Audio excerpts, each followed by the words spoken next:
ইয়ালামু আন্নামাল হায়াতুদ দুনিয়া লাইব, পার্থিব জীবন খেলা ছাড়া আর কিছুই নয়। আমি নিজে পিতা হওয়ার পূর্বে এই আয়াতটি ভালোভাবে উপলব্ধি করতে সমর্থ হইনি। বাচ্চারা বড় হওয়ার সাথে সাথে তাদের কিছু প্রয়োজন এবং চাহিদা দেখা দেয়। আমরা সবাই এটা জানি, তখন তাদের কোনো চাহিদা থাকে না, থাকে প্রয়োজন। তাদের দুধ পান করতে হয়, পেশাব পায়খানা করতে হয়, ঘুমাতে হয়, এভাবেই চক্র চলতে থাকে। কিন্তু যখন তারা একটু বড় হতে শুরু করে তখন বিভিন্ন জিনিস চাওয়া শুরু করে। আমাদের বাচ্চারা যাদের বয়স 6 মাস, 9 মাস বা 1 বছর, তারা খেলা করতে চায়।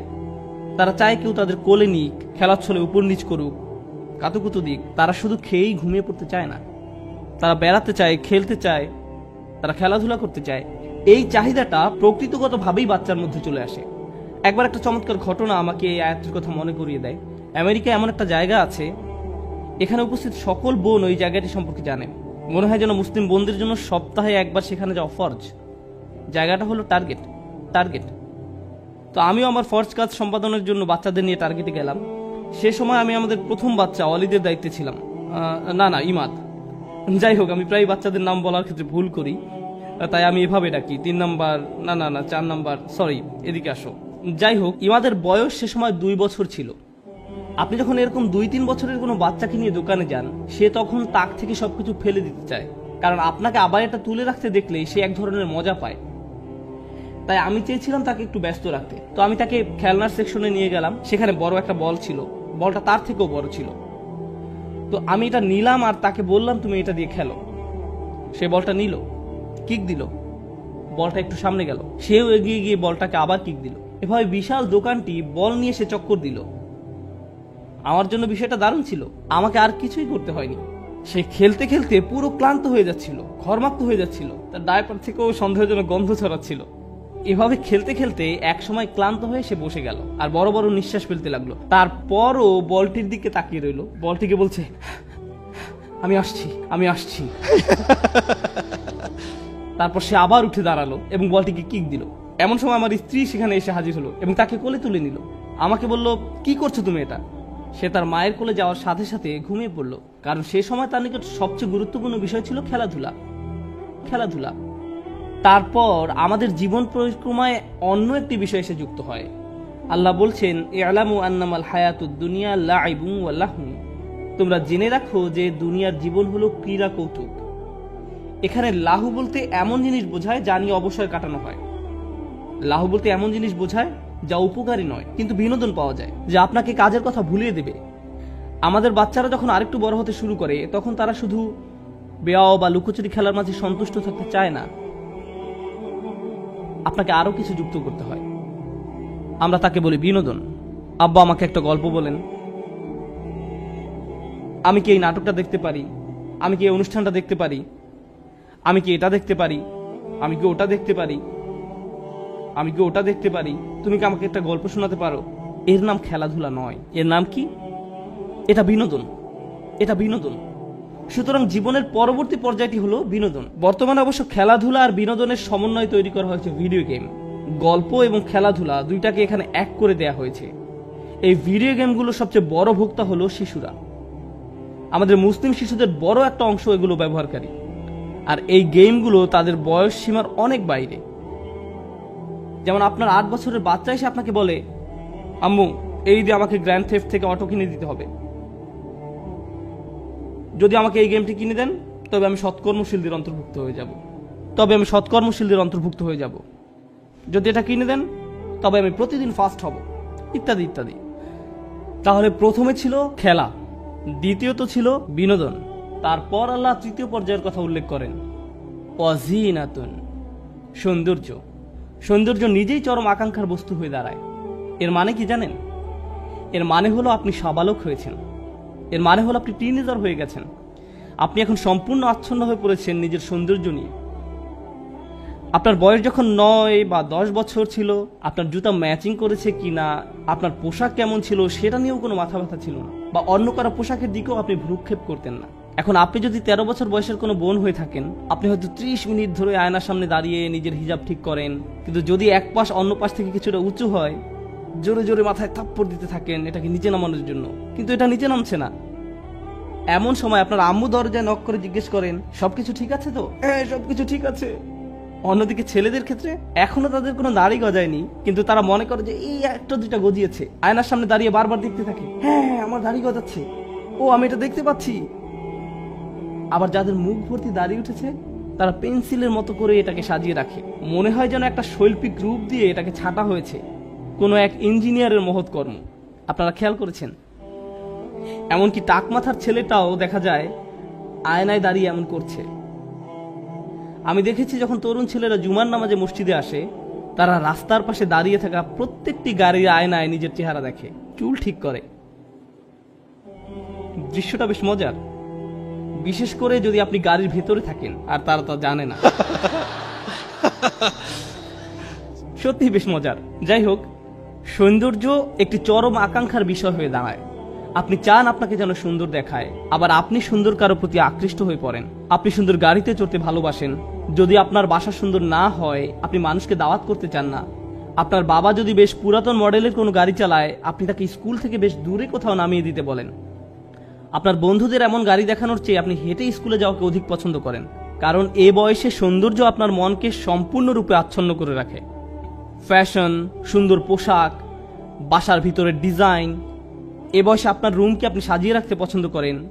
আপনি গাড়ি চান, দেখতে সুন্দর এমন একটা ফোন চান, ভালোভাবে কাজ করুক বা না করুক সেটা কোনো ব্যাপার না, আবার এটার জন্য সুন্দর একটা কভারও কিনে আনেন। এটাকেই বলা হয় জিনা। এমন একটি বয়স আপনি অতিক্রম করেন। সৌন্দর্যের প্রতি এই চরম আকাঙ্ক্ষাও একসময় হ্রাস পেতে শুরু করে। একসময় আপনি কলেজে ভর্তি হন, হাই স্কুল জীবন শেষ, এখন আপনি কলেজে বা ভার্সিটিতে। কলেজ ভার্সিটির ছাত্রদের দিকে তাকালে অনেক সময় বাস্তুহারা মানুষের মতো লাগে। চুলগুলো এলোমেলো, ঠিকমতো দাঁত ব্রাশ করে না, কোনো রকম একটা গেঞ্জি আর প্যান্ট পরে ক্লাসে হাজির হয়ে যায়, বিছানা থেকে উঠেই ক্লাসে হাজির হয়। এসব নিয়ে তাদের আসলে কোনো মাথা ব্যথা নেই। তাদের মাথায় সবসময় একটা চিন্তা কাজ করে, কখন পাশ করব। তাদের এখন সবচেয়ে বড় মাথা ব্যথার বিষয় হলো জিপিএ, ইন্টার্নশিপ ইত্যাদি। কেন তারা এভাবে চিন্তা করে? কারণ নতুন একটা আকাঙ্ক্ষার আবির্ভাব ঘটেছে। আর আমি বলছি না যে পূর্বের আকাঙ্ক্ষাগুলো হারিয়ে গেছে। পূর্বের আকাঙ্ক্ষাগুলো কি ছিল ক্রমানুসারে কি বলতে পারবেন? 1 নম্বর খেলা করা, 2 নম্বরটা কি ছিল?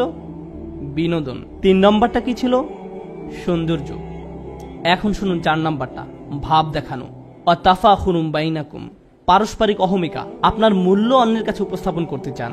কেউ হয়তো এসে আপনাকে জিজ্ঞেস করছে যে সমাবেশের জায়গাটা কোন দিকে, আপনি তখন এভাবে বলেন, হ্যাঁ আমি NYU-তে পড়ি, আমি শুধু ডিরেকশনটি জানতে চাচ্ছি, আমি আসলে মেডিকেল কলেজে পড়ি। আপনার মেডিকেল কলেজে পড়া নিয়ে কেউ কেয়ার করে না। আপনি হয়তো ওলমার্ট বা কোনো নামকরা প্রতিষ্ঠানে চাকরি পেয়েছেন, আর তারা আপনাকে একটি ব্যাজ দিয়েছে, আপনি এটা জামার উপরে সবসময় ঝুলিয়ে রাখেন। আপনি এমনভাবে রাখেন যেন মানুষ দেখতে পায়, ও তুমি ওখানে চাকরি পেয়েছো? হ্যাঁ, তারা আমাকে পার্কিং লটেও জায়গা দিয়েছে, এই যে আমি ছবি তুলে রেখেছি দেখুন। আপনি মানুষকে দেখাতে চান যে আপনি কি অর্জন করেছেন। যখন লোকজন ভার্সিটি থেকে পাশ করে বের হয়, তখন তারা কি পায়? সার্টিফিকেট। এই সার্টিফিকেট তারা ড্রয়ারে রেখে দেয় নাকি ওয়ালে ঝুলিয়ে রাখে? একটা ফ্রেমে আটকিয়ে ওয়ালে ঝুলিয়ে রাখে। এটা আপনার গর্ব। আপনি মানুষকে দেখাতে চান জীবনে কি অর্জন করেছেন। মানুষ বিখ্যাত কারোর সাথে ছবি তুললে অন্যদের সেটা দেখাতে চায়, এই দেখো আমি কার সাথে। সত্যি বলতে এই কনভেনশনে মাঝে মাঝে আমার নিজেকে স্ট্যাচুর মতো মনে হয়। মানুষ এসে এভাবে বলে, ভাই এদিকে আসেন তো, আপনার সাথে একটা ছবি তুলতে হবে। লোকটা এমনকি সালামও দেয় না, রাগত স্বরে বলে, আমার একটা ছবি তুলতে হবে। আমি ভয় পেয়ে যাই আর বলি, ঠিক আছে ঠিক আছে ছবি তুলুন, আমাকে আবার মারতে যাবেন না। যাই হোক, জীবনের এই পর্যায়ে এসে আপনি মানুষকে দেখাতে চান আপনি কোন নামকরা ভার্সিটিতে পড়েন, কোন জায়গা থেকে গ্রাজুয়েট হয়েছেন, কি চাকরি করছেন, আপনার প্রথম অ্যাপার্টমেন্ট, প্রথম গাড়ি। অনেকে গাড়ি কিনে মানুষকে দেখানোর জন্য। আপনার ভেতরে একটা অদম্য ইচ্ছা কাজ করে, আল্লাহ আমাদের ভিতরে এটা দিয়েছেন। বিশেষ করে তরুণরা, তারা যখন পরিবারের ক্ষুদ্র পরিসর থেকে বের হয়ে পৃথিবীতে বিচরণ করতে শুরু করে, তারা সবাইকে দেখাতে চায় যে তারা এখন বড় হয়ে গেছে এবং নিজের মতো করে জীবনযাপন করছে। তাদের আলোচনায় অ্যাপার্টমেন্টের ব্যাপারটা চলে আসে, কেউ যদি জিজ্ঞেস নাও করে তবুও, কারণ তারা আসলে গর্বিত যে এখন তারা নিজেদের মতো করে বসবাস করে। অথবা তারা খুবই গর্বিত যে তারা জীবনের প্রথম গাড়িটি কিনেছে। তাদের কথাবার্তায় বারবার এই গাড়ির ব্যাপারটি উঠে আসে, যদিও কেউ হয়তো বিষয়টিতে আগ্রহী না। সুতরাং এই তাফাখুরুম বাইনাকুম এখন জীবনের পর্যায়গুলোর মাঝে যুক্ত হয়েছে। আপনি এখনো গেমস পছন্দ করেন, বিনোদন পছন্দ করেন এবং অন্যদের কাছে নিজেকে আকর্ষণীয় করে উপস্থাপন করতে চান। তার উপর এখন আপনি নিজের কৃতিত্ব অন্যের কাছে জাহির করতে চান। এই পর্যায়টিও একসময় গত হয়ে যায়। আপনি বিয়ে করেন, সন্তান সন্ততি জন্ম লাভ করে। এখানে কতজনের বাচ্চা কাচ্চা আছে? তাহলে তো আপনারা জানেন আমি কি নিয়ে কথা বলছি। এখন আপনার সার্বক্ষণিক চিন্তা ভাবনা আপনার ছেলে মেয়েদেরকে নিয়ে, সারাক্ষণ এটা নিয়ে চিন্তিত থাকেন। তাদের কি প্রয়োজন, আমাদের আগামীকালের সকালে নাস্তা কেনা হয়েছে কিনা, স্কুলের ইউনিফর্ম কি রেডি আছে, গ্রীষ্মকালীন ছুটি কখন শুরু হবে, এই ছোট অ্যাপার্টমেন্টে আর আমরা থাকতে পারছি না, আমাদের বড় কোনো বাসায় উঠতে হবে, কারণ এতজন ছেলে মেয়ের জন্য এখন আর এখানে জায়গা হচ্ছে না, জামা কাপড় প্রতিনিয়ত জুতার সাইজ বড় হয়ে যাচ্ছে, বড় বোনের ব্যবহৃত পিঙ্ক কালারের জুতা ছোট বোন আর ব্যবহার করতে চায় না, ইত্যাদি ইত্যাদি। তাই আপনাকে এখন নতুন জুতা কিনতে হবে।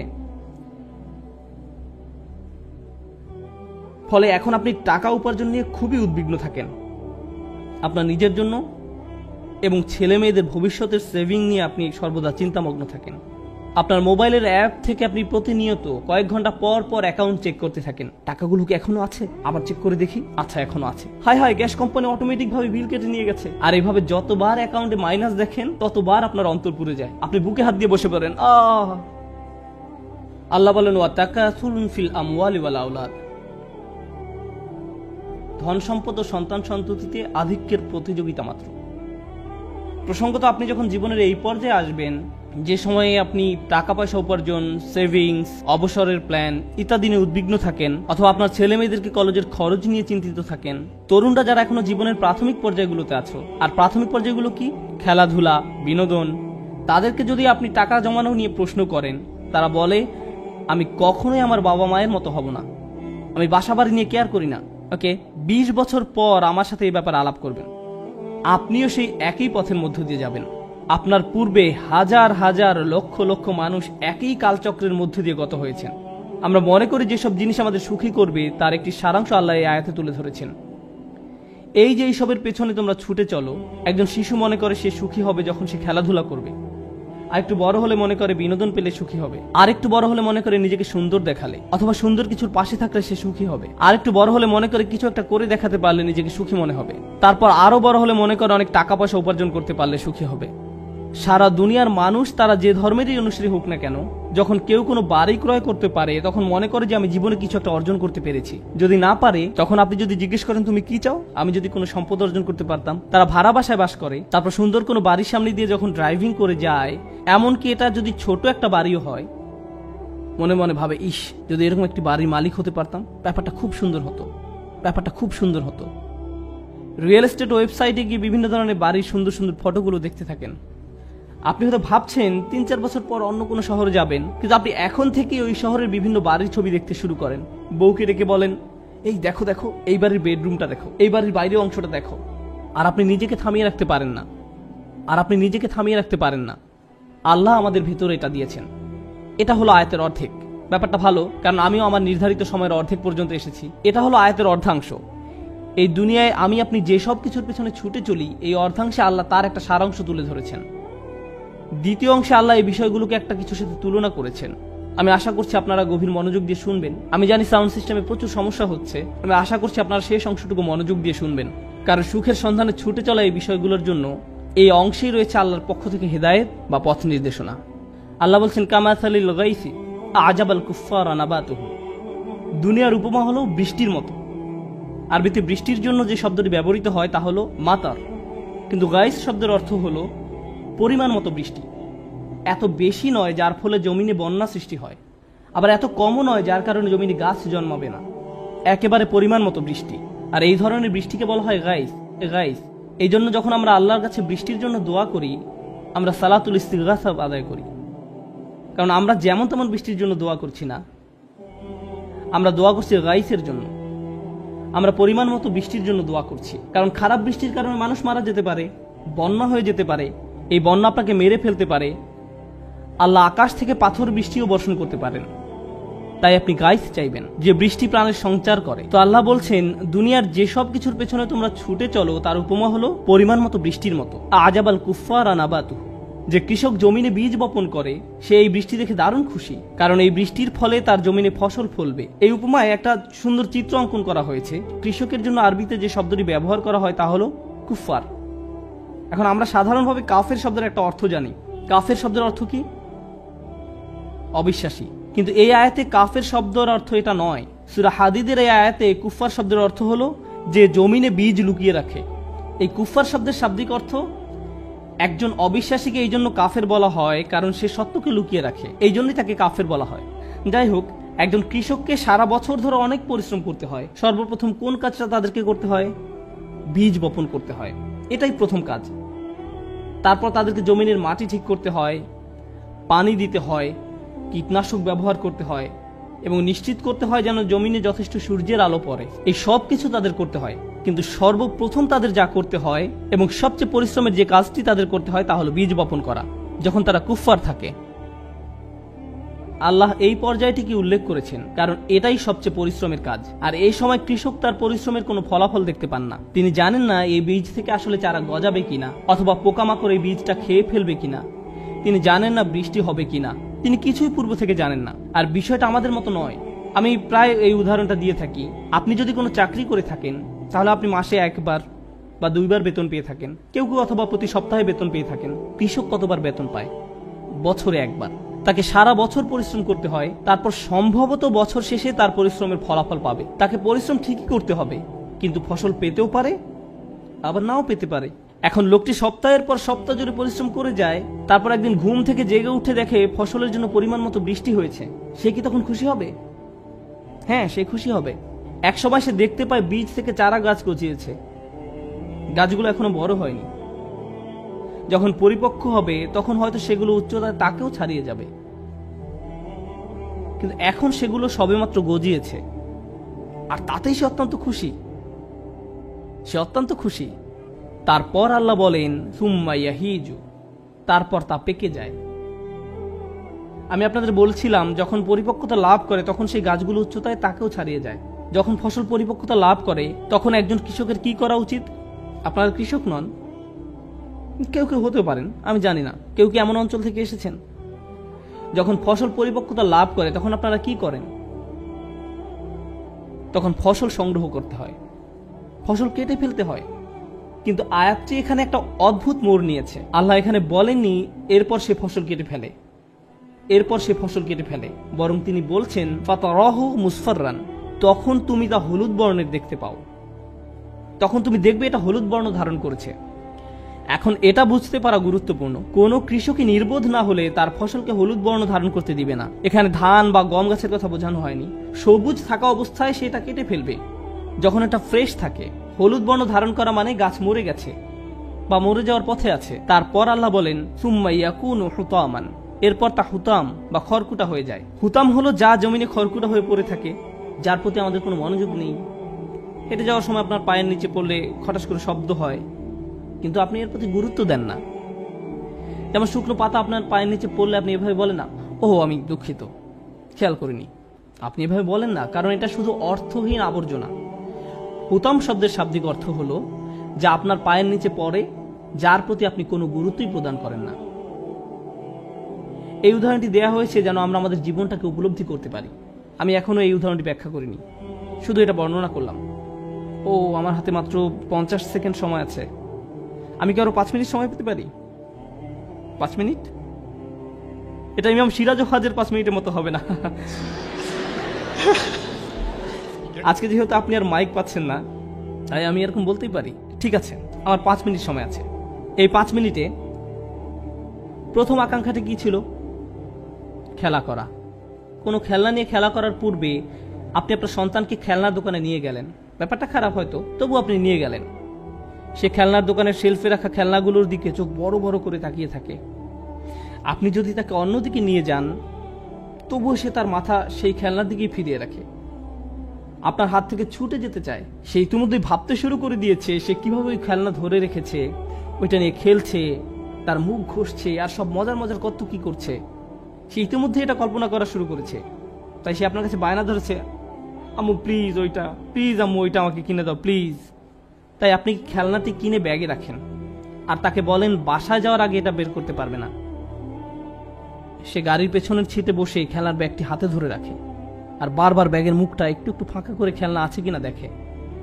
তারপর এক সময় বের করে আনে। না, আমি বলেছি এখন না, কিন্তু তবুও তার প্রত্যাশার কোনো কমতি নেই। ভাবতে থাকে, ও এটা দিয়ে খেলতে পারলেই চরম মজা হবে।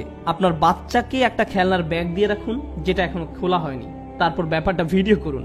অনেকক্ষণ যাবত তাকে এটা খুলতে দিবেন না, কারণ সেই সময়টুকু ওই খেলনার সাথে তার কাটানোর সবচেয়ে সেরা সময়। এটা ঠিক ওই কৃষকের মতো যে চরম চিন্তায় মশগুল থাকে, বৃষ্টি হবে তো, বৃষ্টি হবে তো, বৃষ্টি হবে তো। আর যখনই বৃষ্টি আসে সে চরম খুশি হয়ে যায়। যদিও এখনো ফসল বের হয়নি, যদিও এখনো গাছগুলো পরিপক্কতা লাভ করেনি, তারপরেও সে দারুণ খুশি। সে ভাবতে শুরু করে দেয়, আমি অনেক ফসল পাবো, বিক্রি করে অনেক টাকা পাবো। তো বাচ্চাটি চরম উত্তেজিত। অবশেষে সে বক্সটি খুলে খেলনাটি বের করে আনলো। সেটা নিয়ে ধরুন 3 ঘন্টা খেলা করলো। 3 ঘন্টা খেলা করলো। এরপর আপনি খেলনাটি কোথায় পাবেন? তোমার খেলনাটি কোথায়? জানি না তো। তুমি আমাকে কখনো আয়রন ম্যান কিনে দাওনি, দিয়েছি শুধু ক্যাপ্টেন আমেরিকা, দিয়েছি শুধু ক্যাপ্টেন আমেরিকা। আমি আয়রন ম্যান চেয়েছিলাম।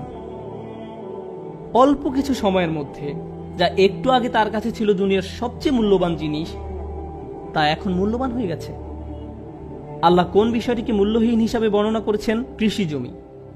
খেলনাটার জন্য সে এত লালায়িত ছিল, যখন সে পেল ভালোভাবে এটা থেকে উপকারও নেয়নি। কিছু সময়ের মধ্যেই তার কাছে এটা মূল্যহীন। আপনার বাচ্চা গ্র্যান্ড থেফট অটোর জন্য আপনার কাছে কান্নাকাটি করছিল, সেটার জন্য তাহাজ্জুদ পড়েছিল, সে রমজানের 27 তারিখে মসজিদেও গিয়েছিল আর দোয়া করেছিল, ইয়া আল্লাহ আমার এই গেমটা দরকার, আমি প্রতিজ্ঞা করছি 1 সপ্তাহের মধ্যে শেষ করে ফেলবো, আমি সব লেভেল শেষ করব, আমি ওয়াদা করছি। অবশেষে সে গেমটা পেলো, সে পুরো গেমটা খেলা শেষ করলো। তারপর একদিন আপনি রান্নাঘরে আপনার পায়ের নিচে একটা সিঁড়ি পড়ে থাকতে দেখলেন। এই সিঁড়িটা এখানে কোত্থেকে এলো? আমি না তোমাকে এটা কিনে দিয়েছিলাম। এটা তেমন ভালো লাগেনি, আগেরটা এর চেয়ে ভালো ছিল। বিনোদনের ক্ষেত্রেও এমন ঘুরতে দেখা যায়। নতুন মুভি আসলে সিনেমা হলের সামনে বিশাল লাইন দেখা যায়, যেটা হজের ভিসার লাইনে দাঁড়ানোর চেয়েও লম্বা লাইন হয়। মুভিটা দেখার জন্য মানুষ বাইরে অপেক্ষা করতে থাকে। আমার মনে আছে আগের দিন স্টার ওয়ার মুভি মুক্তি পাওয়ার দিনে মানুষকে দেখতাম যে এরাই ড্রেস পরে মুভি দেখতে আসতো, মনে হয় যেন ইসলামের কাপড় পরে অপেক্ষা করছে কখন জান্নাতের গেট খোলা হবে। যাই হোক, তারপর তারা সিনেমা হলে ঢুকে মুভিটা দেখে এবং বলে নিম্নমানের স্পেশাল এফেক্ট দেয়া। আমার গল্পটা অত ভালো লাগেনি।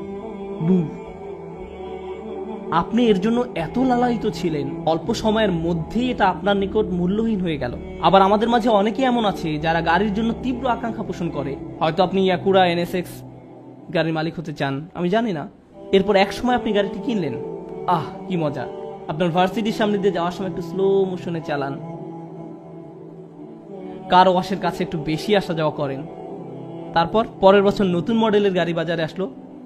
এখন হঠাৎ করে আপনি গাড়ি হেডলাইট একটু নিচু করে রাখেন, গাড়িটি এখন খুব কুৎসিত মনে হয়। এটি এখন আর রাস্তায় চলাচলের যোগ্য নয়। গাড়ির ভিতর থাকলে নিজের উপর খুব রাগ হয়। এটি এখন মূল্যহীন আপনার কাছে। বাসায় বড়দের ক্ষেত্রেও এমন হয়। হায়, মাত্র 15 সেকেন্ড বাকি আছে আমার। তারা বাড়ি কিনে বাসায় নতুন কেউ আসলে তাকে পুরো বাড়ি ঘুরে দেখায়। তাকে দেখায় এটা বয়লার রুম, এই হলো আমাদের বাথরুম, এই হলো ফার্স্ট বাথরুম। কেউ আপনার বাথরুম দেখতে চায় না, যদি না যাই হোক, কেউ আপনার বাথরুম দেখতে চায় না, তবু আপনি তাকে বাড়ির সবকিছু দেখাতে চান, কারণ এটা নতুন বাড়ি। 2 বছর পর, 3 বছর পর কেউ একজন আপনাকে তাদের নতুন বাড়ি উদযাপন করার উৎসবে দাওয়াত দিল।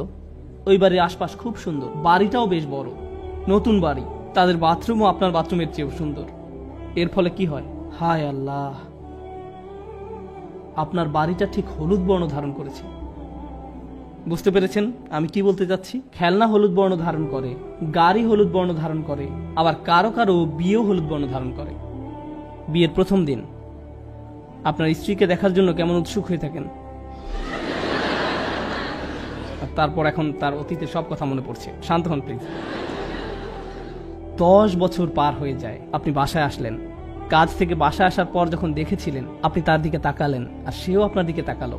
আর এটা কি ঠিক বিয়ের প্রথম দিনের মতোই সুন্দর, তাই না? আমি প্রায় গল্পটা বলি। আপনি নতুন বিয়ে করেছেন, না সেরকম নয়, কিছু একটা হলুদ বর্ণ ধারণ করেছে। আমি প্রায় গল্পটা বলি। আপনি নতুন বিয়ে করেছেন, রাস্তা দিয়ে আপনার স্ত্রীকে নিয়ে যাচ্ছেন, হঠাৎ করে দিন হোঁচট খেয়ে পড়ে গেলেন। ব্র্যান্ড নিউ ওয়াইফ, তিনি পড়ে গেছেন। আপনি কি করেন? ও তুমি ঠিক আছো? তুমি ঠিক আছো তো? আমি কখনই তোমার এমন কিছু হতে দেব না। তারপর 10 বছর পার হয়ে যায়, আপনার স্ত্রীকে নিয়ে আবার সে একই রাস্তা দিয়ে হেঁটে যাচ্ছেন এবং আপনার স্ত্রী আবার হোঁচট খেয়ে পড়ে গেলেন, কিন্তু আপনি হাঁটতেই থাকেন। আপনি আপনার হাঁটা অব্যাহত রেখে মুখ ঘুরে বলেন, নিজে নিজে উঠে পড়ো। কি সমস্যা তোমার? তোমাকে নিয়ে কি একটু রাস্তায় বেরোনো যাবে না? কি সমস্যা তোমার? যাই হোক, বিয়েও হলুদ বর্ণ ধারণ করে। আল্লাহ আমাদের বলছেন, দুনিয়াতে আমরা যেসব বিষয়ের জন্য এত আকাঙ্ক্ষা প্রকাশ করি, একসময় তার প্রতি আগ্রহ হারিয়ে ফেলব। তারপর এই আয়াতের উপসংহারে তিনি বলছেন, অফিল আখিরাতে আযাবুন শাদীদ ওয়া মাগফিরাতুম মিনাল্লাহি ওয়া রিদওয়ান। আর পরকালে আছে কঠিন শাস্তি এবং আল্লাহর ক্ষমা ও সন্তুষ্টি। পরকালের শাস্তি এমন এক জিনিস যাতে আপনি কখনো অভ্যস্ত হয়ে যাবেন না। জাহান্নামের শাস্তি এমন নয় যে বারবার শাস্তি পাওয়ার দরুন একসময় তাতে অভ্যস্ত হয়ে যাবেন। এই দুনিয়ার আনন্দ, এমনকি শাস্তি তো আপনি হয়তো একসময় অভ্যস্ত হয়ে যেতে পারেন, কিন্তু জাহান্নামের শাস্তিতে কেউ কখনো অভ্যস্ত হয়ে যাবে না। এবং তারপর তিনি বলেন, ও মাগফিরাতুম মিনাল্লাহ, এবং আল্লাহর ক্ষমা, অর্থাৎ এটা চিরস্থায়ী। এবং সবশেষে বলছেন ওয়া রিদওয়ান, ও সন্তুষ্টি। তার অসাধারণ অলংকারিক বর্ণনা ভঙ্গির কারণে তিনি বলেননি ওয়া রিদওয়ানুম মিনাল্লাহ, তিনি শুধু বলছেন ওয়া রিদওয়ান, যার মানে হলো অবিশ্বাস্য সন্তুষ্টি। অবশেষে আপনি পুরোপুরি সন্তুষ্ট হয়ে যাবেন আর আপনার পরবর্তী জিনিসের জন্য উৎসুক হয়ে থাকবেন না। এই দুনিয়ায় যদি আপনি আয়রন ম্যান পান, সুপারম্যান বা যে মুভি দেখেন না কেন, হল থেকে বের হয়ে এসেই পরবর্তীটার জন্য আপনি মুখিয়ে থাকেন। সরি, স্ক্রিনে লাল কালিতে বলা হয়েছে আপনার সময় শেষ, প্লিজ থামুন। এটা শেষ পর্যন্ত ইমাম সিরাজ ওয়াজের 5 মিনিটের মতোই হয়ে গেল। আমি তাকে খুব ভালোবাসি তো তাই তার অনুসরণ করি। যাই হোক, ও মাগফিরাতুম মিনাল্লাহি ওয়া রিদওয়ান, আপনি অবশেষে সন্তুষ্ট হয়ে যাবেন। আমরা শেষ পর্যন্ত জান্নাতে গিয়ে প্রশান্ত হয়ে যাব। আপনি এই জীবনে কখনো পরিপূর্ণ শান্তি পাবেন না। এখানে আমরা সব সময় পরবর্তী চমকের জন্য অপেক্ষা করতে থাকব, যতক্ষণ না মাটি দিয়ে আমাদের পাকস্থলী পূর্ণ করা হবে। তাই আল্লাহ বলেন, ওয়ামাল হায়াতুদ দুনিয়া ইল্লা মাতাউল গুরুর। এই একটি আয়াত, সূরা হাদীদের এই একটি আয়াতে পার্থিব জীবনকে সংজ্ঞায়িত করা হয়েছে। পার্থিব জীবন প্রতারণার উপকরণ বই কিছুই নয়। মানুষ মনে করে এই জিনিস পেলে তারা সুখ খুঁজে পাবে। মানুষ মনে করে তারা তাদের বিশাল প্রাসাদোপম বাড়িকে খুব পছন্দ করে, কিন্তু তার 90 বছর বয়সের সময় যখন তার সন্তান সেই বাড়ি ছেড়ে চলে যায়, তখন সেই বাড়ি তার জন্য আযাবে পরিণত হয়। এই বাড়ি আর তাদেরকে আনন্দ দেয় না। কোনো যুবক সেই বাড়িতে গেলে ভাবে, ইস, আমি যদি এই বাড়িতে বসবাস করতে পারতাম। আর বৃদ্ধ মনে করে, আমি যদি এটা থেকে কোনোভাবে মুক্তি পেতাম, আমি এখানে থাকতে চাই না। সুবহানাল্লাহ। আল্লাহ আমাদেরকে সত্যিকারের সুখ এবং আনন্দ কি তা উপলব্ধি করা তৌফিক দান করুন, আর তার উপর সত্যিকারের বিশ্বাস এবং প্রত্যাশা নিয়ে সেই উপলব্ধিকে কাজে পরিণত করা তৌফিক দান করুন। বারাকাল্লাহু লি ওয়া লাকুম। ওয়াসসালামু আলাইকুম ওয়া রাহমাতুল্লাহি ওয়া বারাকাতুহু।